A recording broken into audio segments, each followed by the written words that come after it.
What's up, bro? Hey, what's up, man? What's up, bro? Fitness question, right? I do Brazilian jiu-jitsu. I've been hmm doing that for like 7 years, right? hmm I'd say that's kind of like my main purpose, not like my job. I don't think I ever want to make that my job. They just don't make enough money. Feel me? hmm So I don't have the motivation to Hold on one go second. to a gym and just lift weights. Hold on It's one just second. Hold on one second. Let me tackle that right there. You said jiu-jitsu don't make a lot of money. I don't know if I want to be like a trainer. Like I teach some This classes is the every thing. now and then, but Let me explain something to y'all. Everything is about scale. Do you understand? Everything is about yeah, scale. So and for instance, let me tell you what I mean by that. Let's hypothetically say I was a dating coach in the Atlanta area, and I had my own little office in Atlanta, like these matchmakers do. These matchmaker businesses around here, where they yeah. do and where you come in and they match you up. Let's say I was a dating coach and I had my own little office. And I'm a dating coach. I would say, man, being a dating coach don't make a lot of money. There's no scale in that. So with you as being jiu-jitsu, how can we scale that? That's the issue. So what we got to do?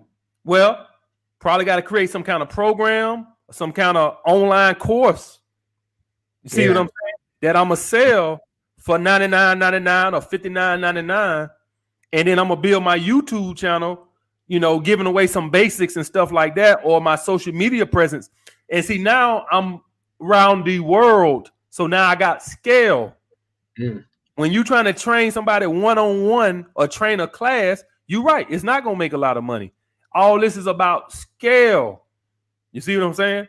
So all our guys out there that's like, oh, well, this don't make a lot of money. No, you're not gonna make a lot of money if you're gonna try to teach this person one-on-one or this, that. No, create a course or a program, sell that son of a bitch for $59.99 or $99.99, whatever you want to do. Now you got to create a platform. Call yourself Marcus the Jiu-Jitsu guy. I don't give a fuck what you call that shit, right? and then you make YouTube videos. Right. And it ain't got to be all based around jiu-jitsu.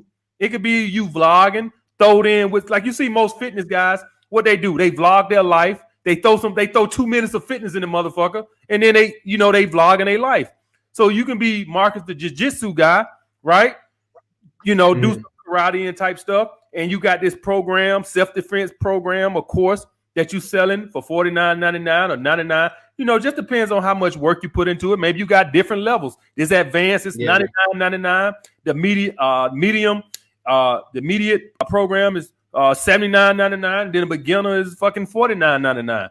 But it's all about scale. Okay, so that's why I wanted to put that out there. Keep going. But that would be hard to take me away from my like current 9 to 5. I mean, I've been making six figures for like 3-4 years, and I'm like pretty high in my company. It would be a lot to kind of peel me away from that. That's just why I've never like really focused on like a side hustle type thing like that. You know what I mean? Let me say this. All right. Who company? It's not my company, but I mean, I've been there for like 10 years. I'm like, yeah, it's not my company. There you go. But it's not your company. Right. Correct. It's not you making somebody else rich. Right. He writes you a $1,000 check and he send his ass back getting rich. Right. There you go. That's what I'm talking about. Yeah, pretty much. That's right. Keep making the man rich, Marcus. There you go. Mm-hmm. We right on course. And I'm not trying to talk down to you and that like that. I'm trying to get to your mindset. You see what I'm saying? Yeah. Get to your mindset. Yeah. I want you to understand that what I'm saying is it ain't about quitting your job today. It's about 3 years, 4 years, 5 years. I'm going to build my own shit. No, you keep working your job. When I started YouTube, I didn't cut my clients off the first. The hell, fuck no. Hell no. Oh yeah, I've heard that. I've heard you say that before. Yeah, I kept training. So you keep working your job because that's gonna fund it. It ain't gonna fund itself, Mark. It ain't gonna fund itself. It gonna take money and stuff like that to create the program and course and stuff like that. So you're gonna need that income to fund it. But the point is, we doing that on the side while we got this, and that's gonna build this. And you know what? You having that job allows you to be patient for this to build. You see what I'm saying? So if it takes 5 years, it takes 5 years. I still got my job. hey, ain't no sweat off my ball sack. You see what I'm saying? But Yeah. I really want you guys to start believing in yourself. You could do this, Mark. I'm telling you, I believe in you. You could do this. Sit down, find out what you need to do to create a course or a program, right? Start your own channel. I done got so many guys to start their own YouTube channel. It's sickening. And they all making money right now. They all making good money doing what they love to do. And you could do it too. See, I mean, that's the thing. Like, I'm pretty funny. You know, I think I play up to a camera pretty well.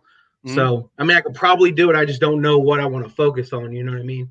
Like, I've got like way too many hobbies I'm into: shooting, jiu-jitsu, model building, like all kinds of stuff I could do. But then, you know, you go to my channel, just be amalgamation of just bullshit. How do you focus on like one thing? You know what I mean? Well, I guess maybe vlogging or something. Just everything I do, I guess. Right. That's the thing. People who got a lot of hobbies and things to do, they make the best vloggers. The people who don't last long on YouTube are the ones that don't have a lot of content, and you know they run out of content quick because they don't have a lot to do. Yeah, they just focus on one thing. Right. You know? Right. You go get that one answer, then you're just done with the channel. So that makes sense. Right. I want to see you start that jiu-jitsu thing, man. I want to see you start. I'll mess around with it. I have to get some people at my gym, but I was saying like, so if I just go to like retro fitness or whatever bullshit gym, right? I just go by myself. I got a list of workouts to do. I just don't have the motivation to do it. Do you think it would be worth me getting a personal trainer? Like someone that's going to give me a list of shit to do and just make me do it? Because, I mean, with jiu-jitsu, it's different because it's more interactive. You're there, the coach is teaching something, then you like spar at the end. Right. So it's like, okay, everyone else expecting me to be there, that's the motivation for me to show up, right? But if I'm just like, oh, I got to go fucking do some squats today, I don't want to do that bullshit, so I just don't go. You know what I mean? Right. Well, what I found out for motivation, brother, is competition with yourself. And so like if I just go in the gym and I'm not measuring my progress, I'm just working out, that will kill your motivation to go. But when you're trying to measure something, whether it's more reps, more endurance, or I need to lose 2 pounds by each week. When you got a goal you trying to meet each week or each time you go in there or something, if you don't got a program and you just going in the gym and you just randomly doing any damn thing and you got no measurable, you know, things that you're focusing on, it will become pretty mundane and boring pretty fast. This is why when I had my clients, to keep them motivated, I would write down their reps, their weight, and stuff like that. Because when we got a goal, let's hypothetically say you did 225 on the bench for 10 reps, right? Yeah. Next week you ready for that 11 reps. Oh man, you done ate the whole weekend. I'm gonna get that 11. And because you got a measurable goal that you're trying to attain, opposed to just going in there freewheeling, freestyling, and you ain't, you know what I'm saying, you just lifting. That's the issue I had for like 3 months. Like I had a knee surgery, and then I got a knee surgery. He's like, yeah, don't go back to jiu-jitsu for like 6 months. So I was going to the gym just lifting, and I'm like, this is boring as shit. So I just ended up doing like once a week until I got cleared to go back into grappling, judo, and stuff like that. So, but yeah, it's probably a good idea. You got time for another question? Yeah, go ahead. Okay, so the whole like beta male provider bait, right? Like I have my own house. I drive a Mercedes, right? How do you not use that as your focus to pick up women? You know what I mean? Right. Well, like I'm on dating apps and shit like that, but it's like on those, most of my pictures I'm wearing like nice shit. You know what I mean? Girls are like, oh, let's go out to this bar or let's go out to this restaurant, blah, blah, blah. I'm like, nah, let's just go to a bar. Let's hang out. I mean, I take it from you, right? I don't, that 3-date shit, after the 3rd date, if I'm not getting any signs, I'm not doing anything. And it's worked out a couple of times where the chick just comes over on the 4th date. She's like, oh, come over to my place, right? But it's just like, it seems like almost every interaction I have, especially that first date, they're like gauging how much they can get out of me. You know what I mean? Right. Well, that's because a lot of times that's you leading with your wallet. Sometimes you do it subconsciously without even talking about it or nothing like that. So what I've learned to do is back in my day, earlier day, and I tell guys, use that hypergamy against them, but you can't lead with it because it seems like that's what you're offering. You see what I'm saying? Now, this is balance.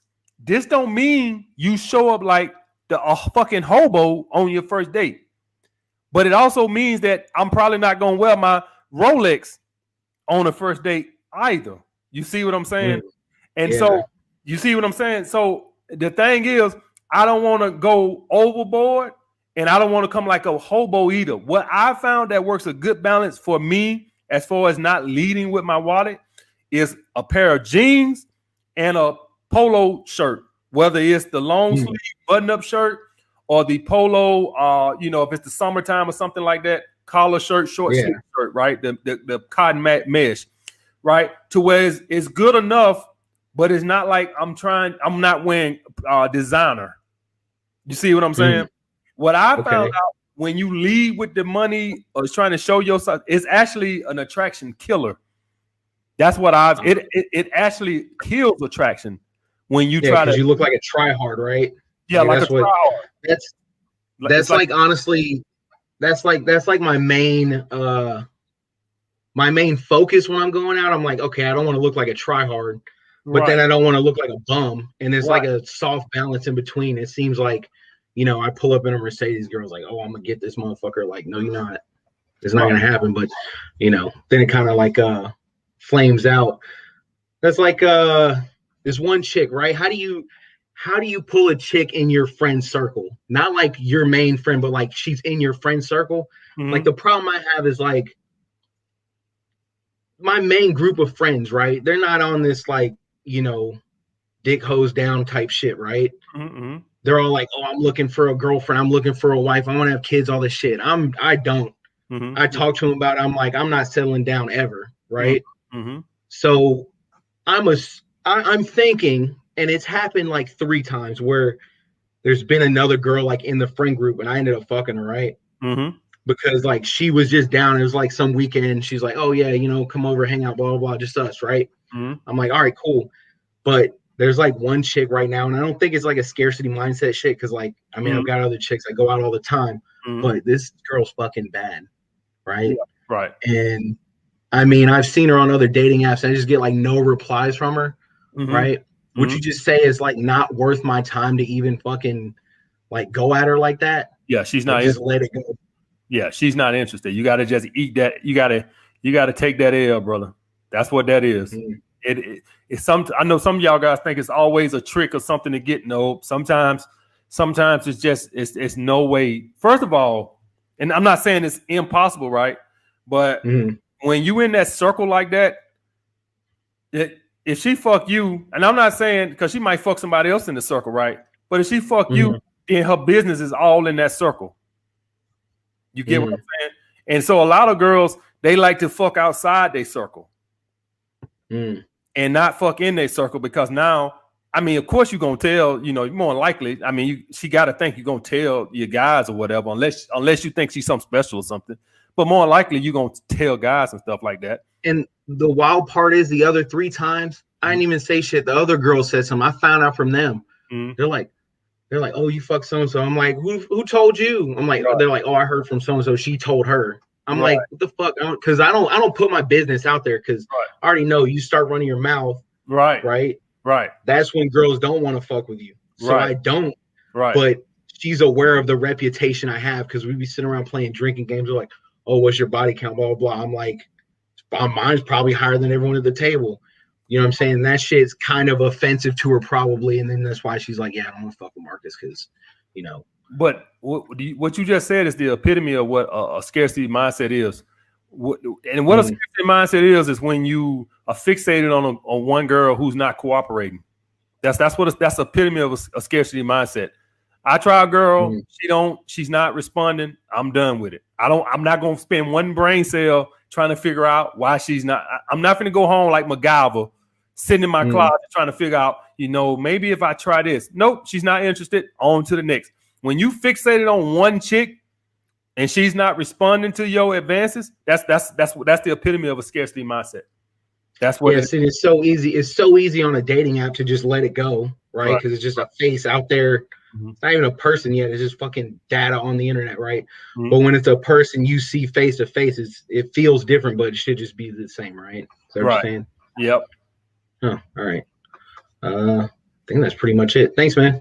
All right, bro. Be good, man. So, guys, y'all guys got to understand the epitome of a scarcity mindset is when you fixated on one chick when she's not cooperating.